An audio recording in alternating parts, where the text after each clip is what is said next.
What's up, everybody? Welcome back to Mohawk Motors. My name is Jason. So today's video, we're not exactly working on something automotive, but it is still something that travels over the road. And this is going to be a little bit of an upgrade, a little bit of an electrical lesson, hopefully. And, I'll get to share this sweet tool that I found with you also. So let's get to it. Boo! I gotta make myself laugh, team. So, here's what we're doing. This is our camper. It's a Jayco camper, and we do both campground camping and boondocking with it. And we really love it.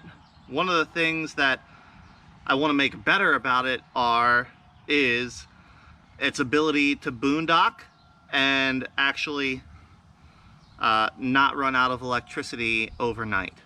So it came with a single 12-volt battery here.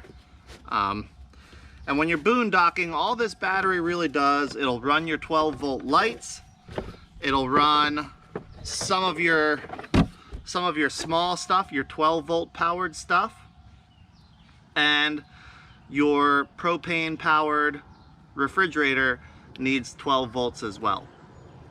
And overall, we've been happy with it, except that if we are not connected to any sort of power, the battery won't last all night.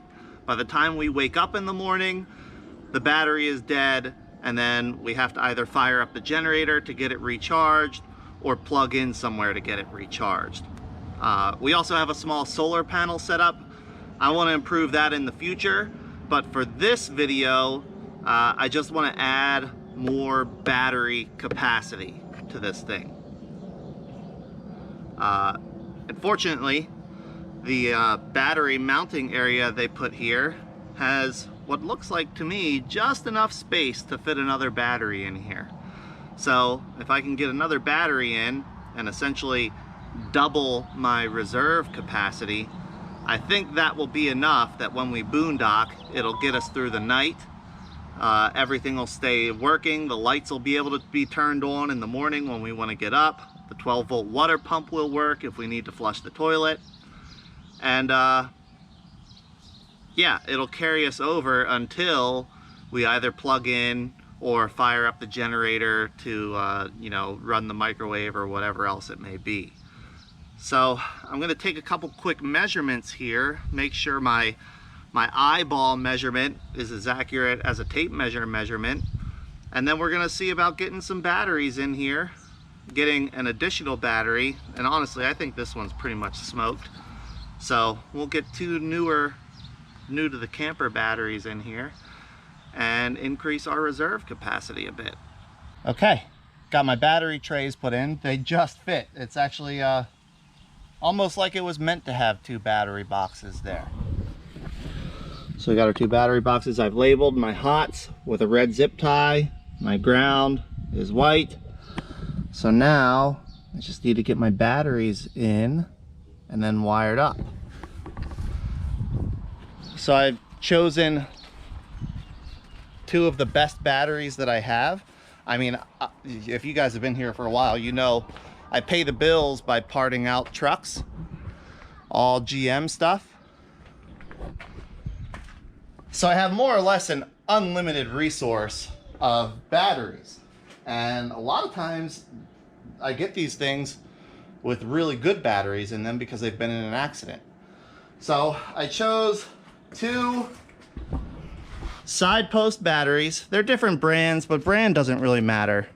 What does matter is if you're going to be running wiring batteries in parallel, which is what we're going to be doing, you need to make sure that they have the same rating and preferably are as close in life as possible.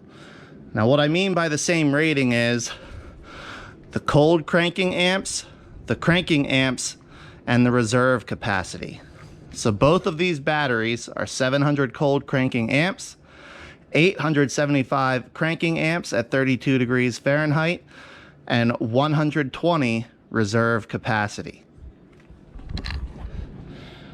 And the reason that is important is because if one battery is rated higher than the other, and typically these ratings, cold cranking amps, and reserve capacity, they're tiered, right? So a 700 cold cranking amp is almost always an 875 cranking amp, is almost always a 120 reserve capacity.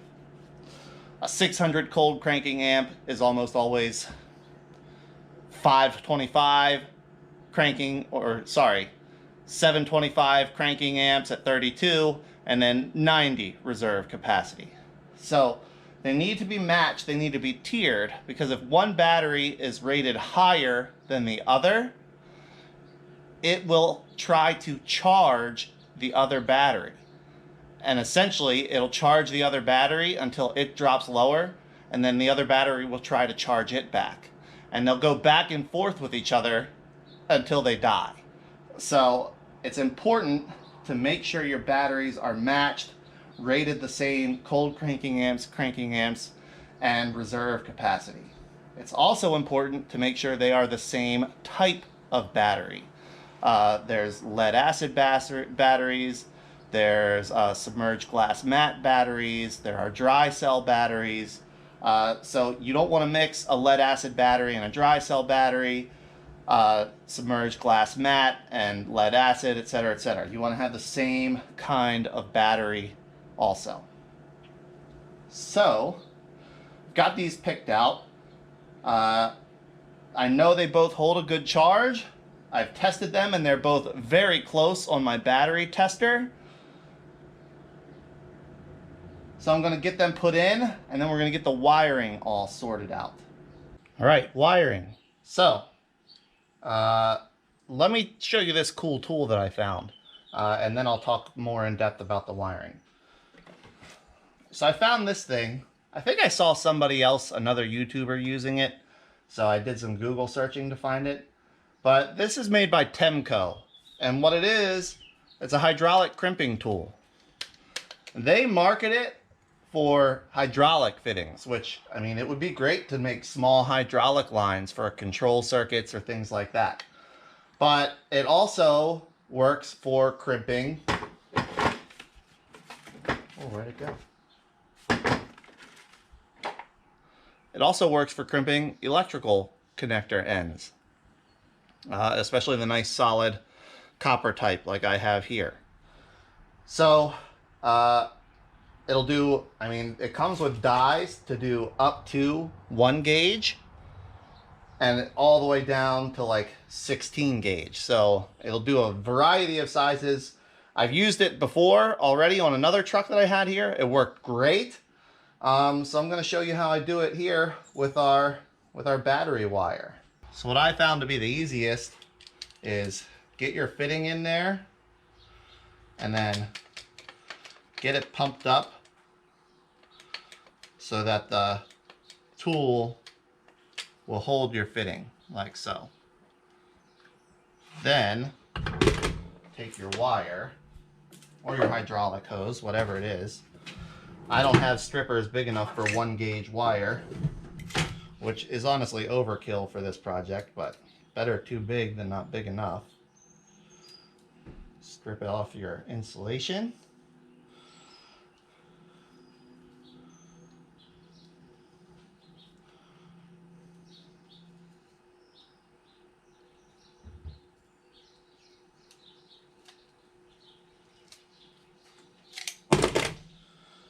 Make sure you're all tidy and tight.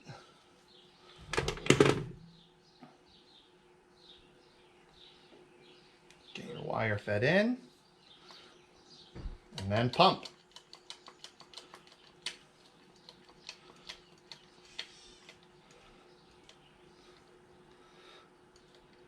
The nice thing is the dies, obviously the dies are sized for the, you know, whatever gauge wire they're meant for or fittings they're meant for. So you just pump until the dies bottom out.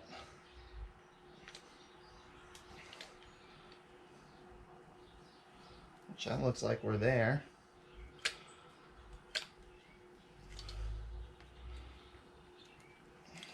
and then turn the little knob, let the pressure out, comes back down, and there's your nice crimped end.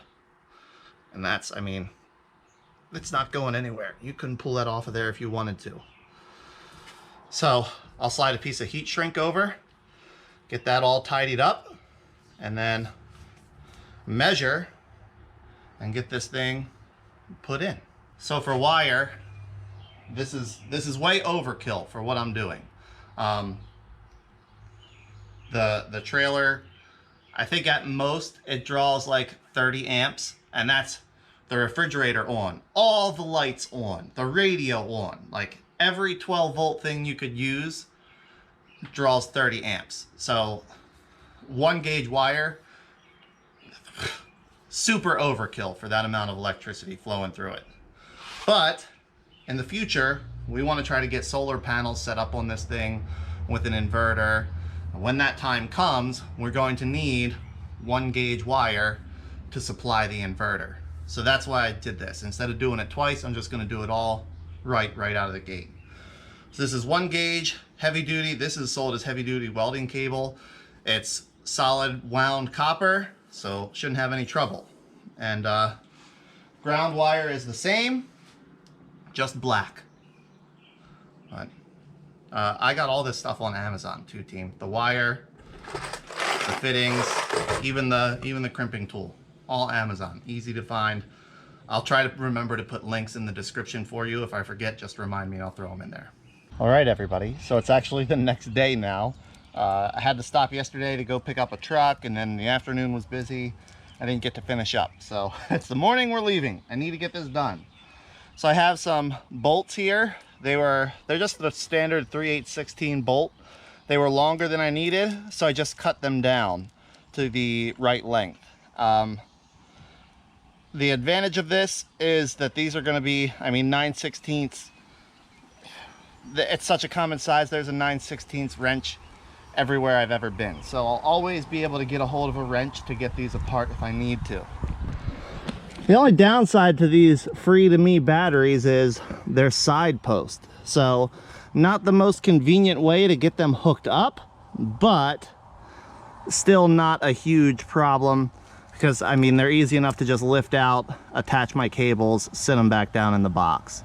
So that's what I'm going to do. I'm going to get these things wired up real quick. Should only take me a minute or two, and then get the lids on, get it strapped down, and get the thing plugged in so it can start charging a bit before we go.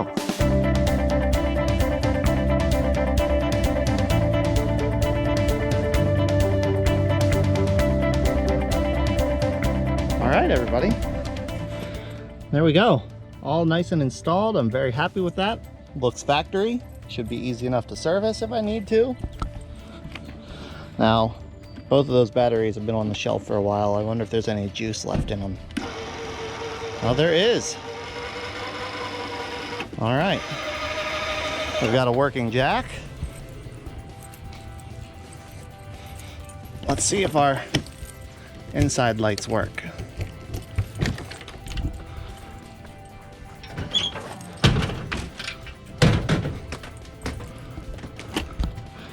Oh, let's see here. Lights. There we go. Lights. On, off, on, off. On, off, on. I'm an idiot. You're an idiot. Hooray!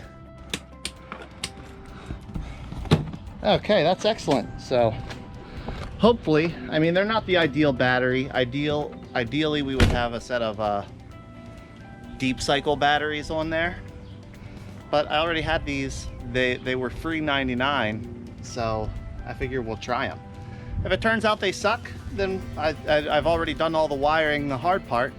I'll just get us a set of deep cycle batteries. So I think that's it for this video, team. We're camper's ready to go now. We just got to load up, pack up, and hit the road. Before we can do that, I do have to see if I can get this thing to start though. Pick this up from auction yesterday. A bit of a fiasco.